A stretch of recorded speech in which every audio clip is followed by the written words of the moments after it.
Hello everybody, this is House Gaming and welcome back to another episode of Let's Play the Sexy Brutale.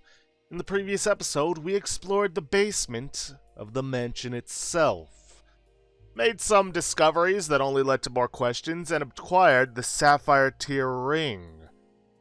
Now we need to find out what it is we're going to be doing with this ring. No clue, but first things first, we should focus on getting out of the basement, and thankfully, due to our exploration in the previous episode, we managed to find out exactly where it is we need to go.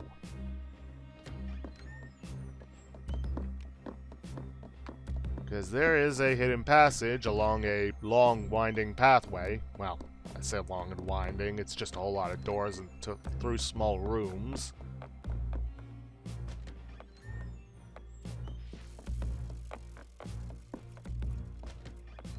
Leads to a secret passage outside what appears to be a wine cellar.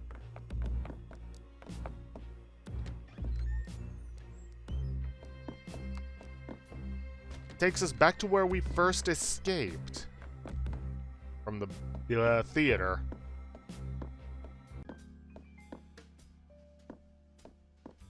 Now, there's only one place we can go right now. Whoop. Nope. Probably Orem.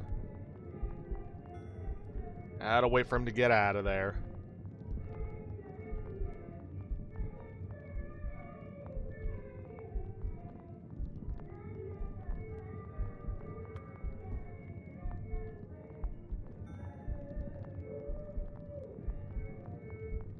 Come on, Orem.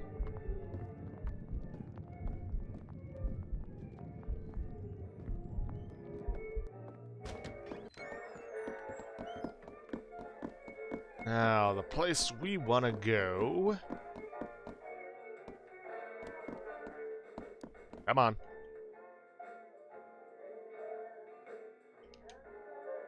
Huh. Game froze up on me there.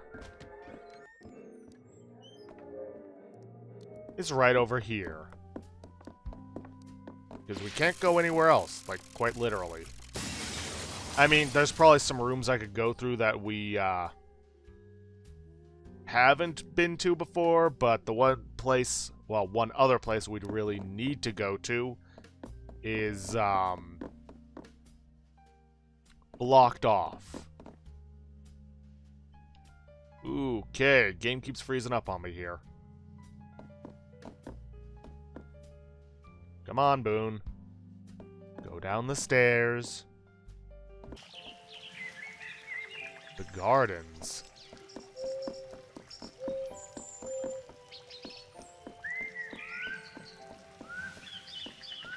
More knowledge from Thanos' power. Yeah, honestly, his power is pretty much just for collecting things. Marquis was an indifferent gardener, but Eleanor loved the mansion grounds, and under her care they flourished. Fountain and its statues were carved from a single block of marble imported at phenomenal expense and worked on day and night by Trinity for almost a full year. The full extent of the mansion grounds extends far beyond what can be seen from the terrace. Oof, all that from a single block of marble. Water from the fountain is more soothing than you imagined possible. The question is, why is the only way to get out here through a stained glass window?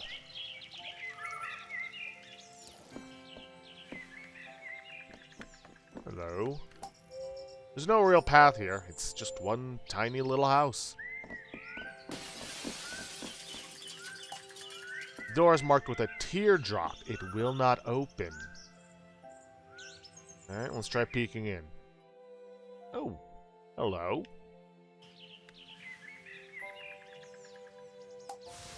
Door is reacting to the Marquis' signet ring.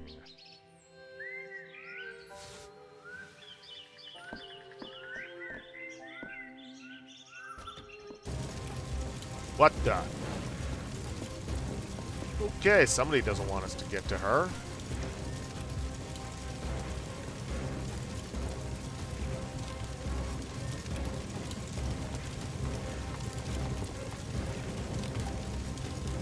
what? Door, it seems the heat is less intense on this side of the room. If only we were here earlier. How convenient. Restart the day.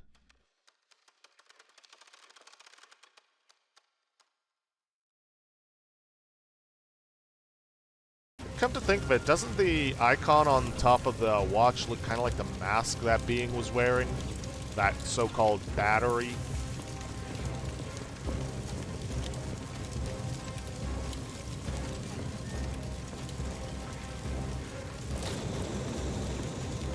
Ooh, wow, that thing bursts into flames quite quickly.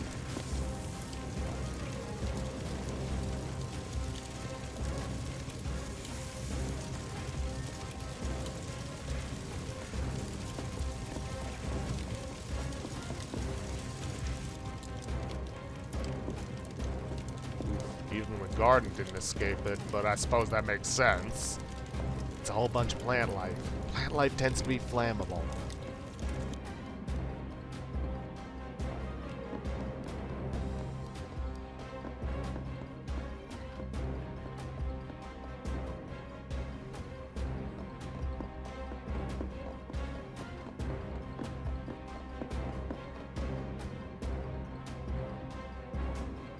Okay, back here again.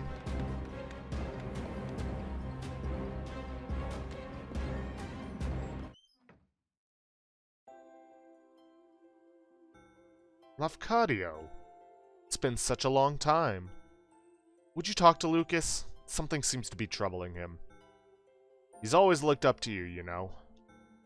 I know he teases you dreadfully about your lifestyle. But he respects you enormously. More than anyone else I know. I believe he's always wanted to be more like you. Perhaps when he's a little older? Or more mature, I should say. Oh, you have our ring. Can I see it?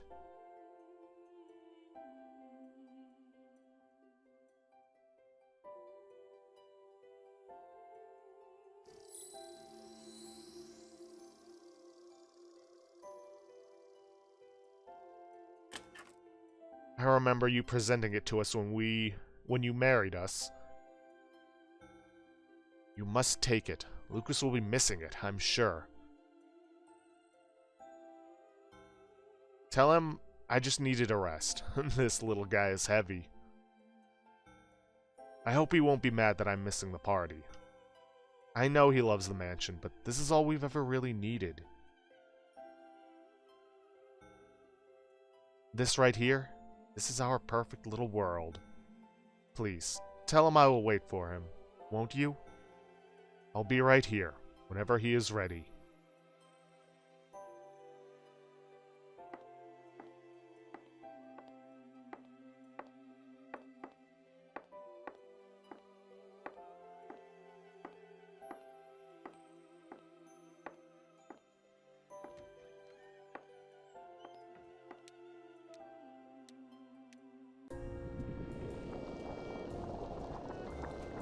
That was Eleanor, the Marquis's wife.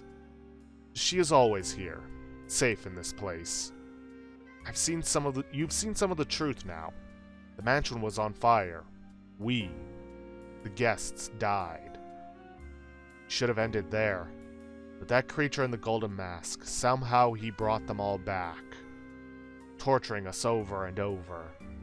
I try to help them, to find some peace in all this pain. He is so strong.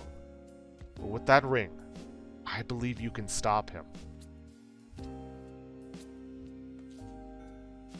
There is a secret place. Sixpence was so close. Take that ring to the room where Aurum died. It will unlock the path. Eleanor left her mask for you. Take it.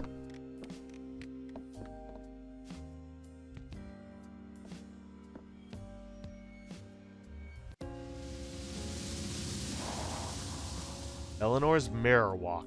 Eleanor was the life and soul that connected the people and places in the sexy Brutale. Her mask allows you to travel by stepping into the mirrors placed throughout the mansion. You can now walk through any mirror in the sexy Brutale. The movements of all staff and guests have also been revealed to you on the map. Handy to make sure we don't teleport into a place where we probably shouldn't be. Or at the very least a place where somebody else is.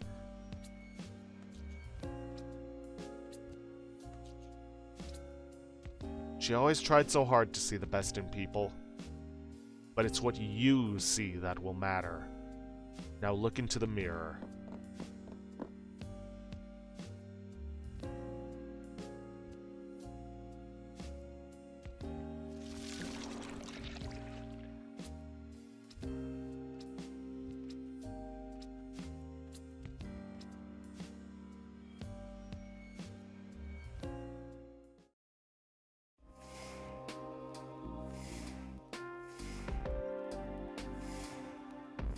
I've never seen inside that place, you know. I'm not sure whether to rage impotently or just be quietly glad. Anyway, I've watched you, Lafcadio. Your arrival was somewhat unexpected. All these years you've done your dutiful loop, dying along with Sixpence in the chapel. Then all of a sudden one day you're running around, ruining everything. It took me a little while to figure it out. And then, of course, I knew that bloodied creature had to be involved. I'm sure she has spun all the tales about me and what's happening here. I'm sure they have left out some rather important information. I will be utterly candid with you now, Boone. I could end this right now. I could end you. I have the power. Perhaps she is right and I am a monster. But we might all be monsters here. I want you to see, to understand. Come with me.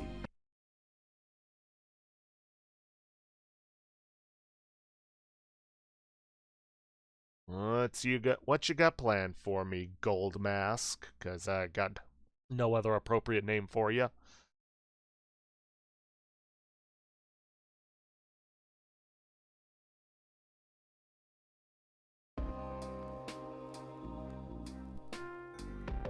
Now, the first question is, am I really a murderer? And to that, the answer is most assuredly, yes. You see this man here, dear Reginald? I killed him. Stone dead. It wasn't my figure that pulled the trigger, but it was my command. Family, as well you know. Family?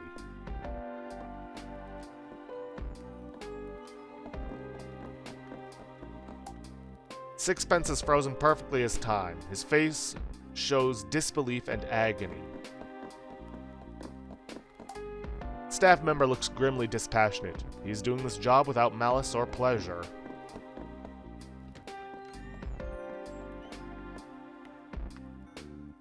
Ah, the heart of the casino, our dear friend Clay. In this scenario, I had him die from a shot of venom from the same spider which would go on to devour his precious wife. He did like a drink, Clay, but never when he was working, you know.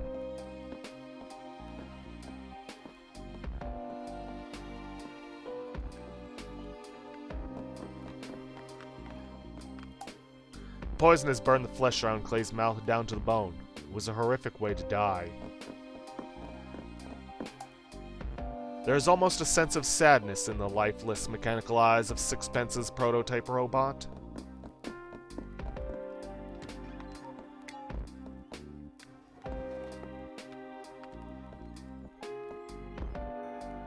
So fitting. She was so beautiful, Trinity, the moth by moonlight. It was what Clay called her. She loved that name. A moth, so I thought it very fitting for her to be eaten by my giant spider. I never had one, you know. I'm sure nothing could possibly grow that big. By gods, I wish they did. I would have kept it in a room just like this one.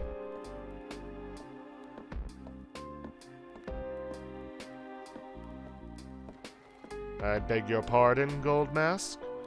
Clearly, something did grow this big.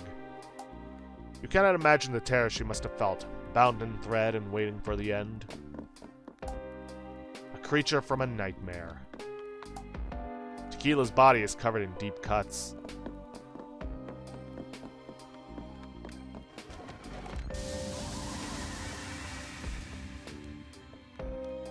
This one was rather fantastical. When we found that fish, I did so want to believe the stories.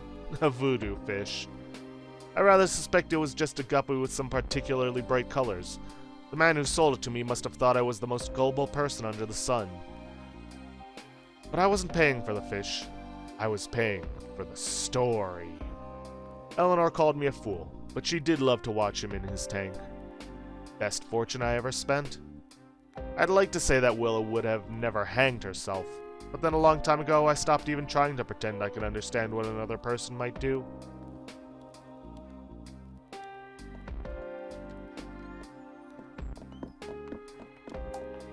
At one point you thought this creature held the answers, but he is just a fiction, a boogeyman. Willow's face is contorted in agony.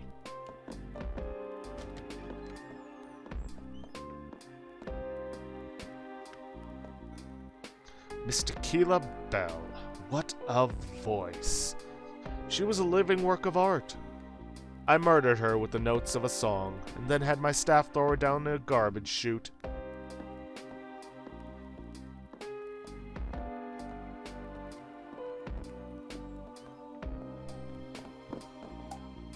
Staff member appears to be taking a certain amount of pride in the carnage he has created. Tequila, bleeding to death from deep lacerations all across her body. Stained glass window is smashed to pieces.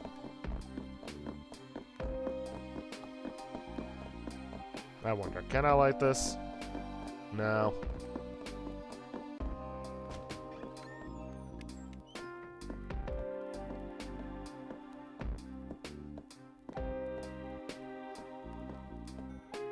Grayson. Red. It really wasn't a party until those two got here. Grayson really is such a complete scoundrel, but my god, he's fun. Or he was, at least. Red really would have done anything for him. I'm almost certain that it would be so much more painful if Grayson had gone second and Red had to watch him die first. Yes, perhaps I'll change this one. Not if I can put an end to this madness. What kind of maniac imagines torturing a man in this way? He gave his own life to try to save Grayson.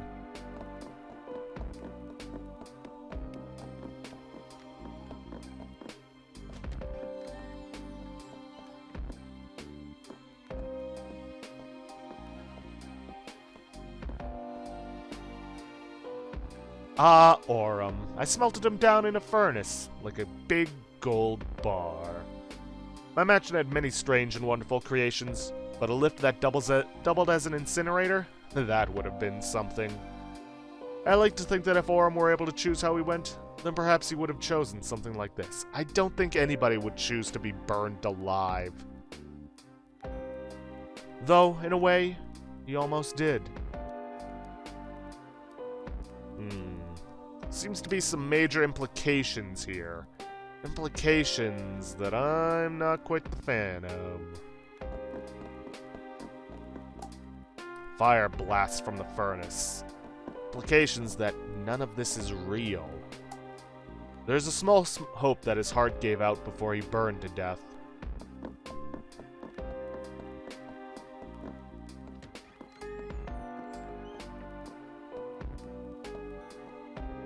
Thanos, what a mind to waste.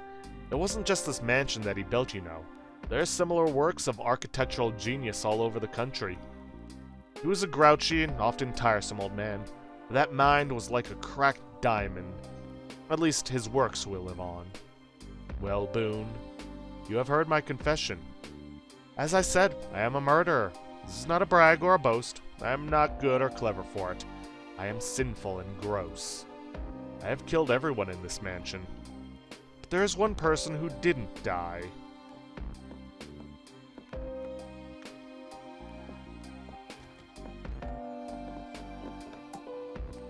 This beautiful golden elevator is the connection between the horror upstairs and the madness down here. Thanos' body is charred to a crisp. The furnace cooked him through.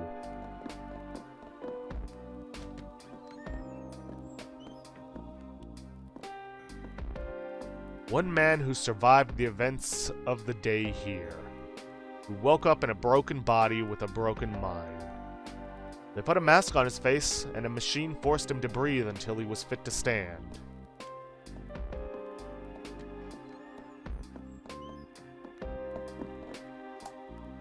If what the man in the gold mask says is true, then the mask is a breathing aid. Who are the staff here?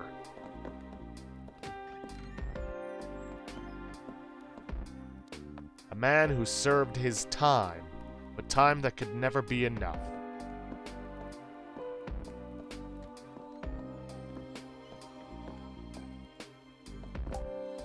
Whoever was in this cell, they must have been here for years upon years for a tree to grow this large.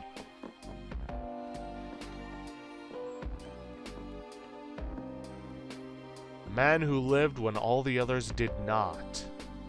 I would like you to meet that man, Boone. I would like you to meet him, and then decide if this day should end.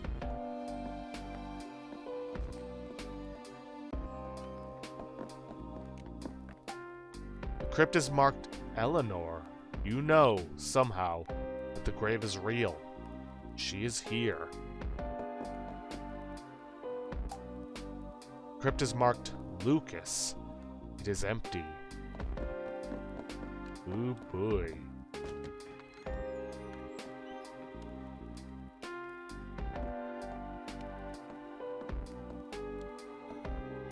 The answer will be behind these doors. Come and find me there. She and I will be waiting for you.